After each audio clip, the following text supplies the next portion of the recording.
Hi hello welcome to post 360. నేను మీ మురళీరాపల్లి. బానిస పీడకు ముక్తి మార్గం ఒకటే అంట. మరి ఆ ముక్తి మార్గం ఏం చెప్తాడు ఈయన? బీజేపీ అండ్ కో తయారు చేసే ఇలాంటి బానిసలకు ఈ బానిసత్వం నుంచి విముక్తి లభించాలంటే ఒకటే మార్గం. అదేంటంటే, గతంలో కేరళలో బీజేపీ ఒక స్థానం గెలుచుకుంది అని, దాని గురించి స్పందన ఏంటని కేరళ ముఖ్యమంత్రి పినరాయి విజయ్ని ఒక జర్నలిస్ట్ అడిగిన ప్రశ్నకు ఆయన సమాధానం ఇస్తూ, అవును, ఆ స్థానం విద్యావంతుల్ని మరింత పటిష్టంగా అమలు చేయాలి. భయ్యా సారీ, తప్పు చదివా. బీజేపీ కేరళలో ఒక స్థానం గెలుచుకుంది. ఆ స్థానంలో బీజేపీ ఎందుకు గెలిచింది, దానిపైన మీ అభిప్రాయం ఏంటని అక్కడ కేరళ ముఖ్యమంత్రి పినరాయి విజయ్ని అడిగితే ఆయన చెప్పిన విషయం ఏంటంటే, అవును, కేరళలో ఆ ప్రాంతంలో విద్యావంతుల్ని ఇంకా తయారు చేయవలసి ఉంది, చదువుకున్న వాళ్ళు పెంచాలి అదే ఆ ఏరియాలో అన్నాడంట. అంటే బీజేపీని మూర్ఖులు మాత్రమే ఎన్నుకుంటారని, చదువులేని సన్నాసులు మాత్రమే ఎన్నుకుంటారని ఎంత సింపుల్గా చెప్పాడు కదా. అవును, ఆ స్థానంలో విద్యా విధానాన్ని మరింత పటిష్టంగా అమలు చేయాల్సిన అవసరం ఉంది అన్నారు.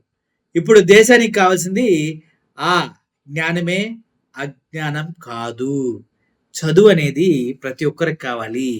అంటే పవన్ కళ్యాణ్ 10th క్లాసే కదా, ఆ దృష్టిలో పెట్టుకుని ఫైనల్ కంక్లూజన్ ధాటిగా దించిపడేశాడు. ఇది మొత్తానికి వైర్ కథనం. ఎంత చదవడం తెలుగులో బాబా నాకైతే చాలా కష్టమైనప్పటికీ కూడా మంచి కిక్కిచ్చింది బై ఆర్టికల్. ఇందుట్లో ఏ ఒక్కటి తప్పని ప్రూవ్ చేసిన జన సైనికులకి లైఫ్ టైం సెటిల్మెంట్ రా పోండి, లైఫ్ టైం సెటిల్మెంట్. మీరు జెండా కూలీలు అనేది కాదని నిరూపించిన, మీ ఓడు బీజేపీకి బానిస కాదని నిరూపించిన, మీ ఓడికి పెట్టిన పదవులు కానీ పార్టీలు కానీ అన్ని భిక్షలు కాదని నిరూపించిన లైఫ్ టైం సెటిల్మెంట్ అంట. వైర్ కథనాన్ని చూసిన తర్వాత అర్థం. సో ఇది మొత్తానికి పవన్ కళ్యాణ్ పైన అందరికున్న ఒపీనియన్. మీరేమంటారు? దీంతో ఏకీపిస్తారా? చూడండి, మరి వైర్ కథనం ఇంత క్లియర్గా, అంత ఘాటుగా, సైనిడ్ కన్నా 100 రెట్లు విషయం ఉందంట పవన్ కళ్యాణ్ లో, మత విద్వేషాలు రెచ్చగొట్టే విషయంలో. ఓసర్ వెళ్ళి కన్నా ఫాస్ట్ గా ఆక్టోపస్, మిమిక్ ఆక్టోపస్ ఉంటది, అది సెకండ్ కి 5 సార్లు దాని కలర్ లో మార్చుదంట. దానికి కూడా పోటీ అట్ట పవన్ కళ్యాణ్. మరి వీటికి మీరు సమర్థిస్తారా?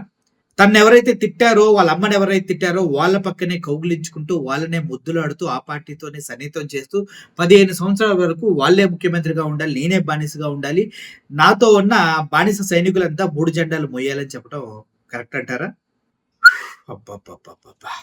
చెగువేరా, భగత్ సింగ్ పేర్లని జస్ట్ ఫ్యాషన్ కోసం వాడుకున్నారని చెప్పారు. కరెక్ట్ అంటారా?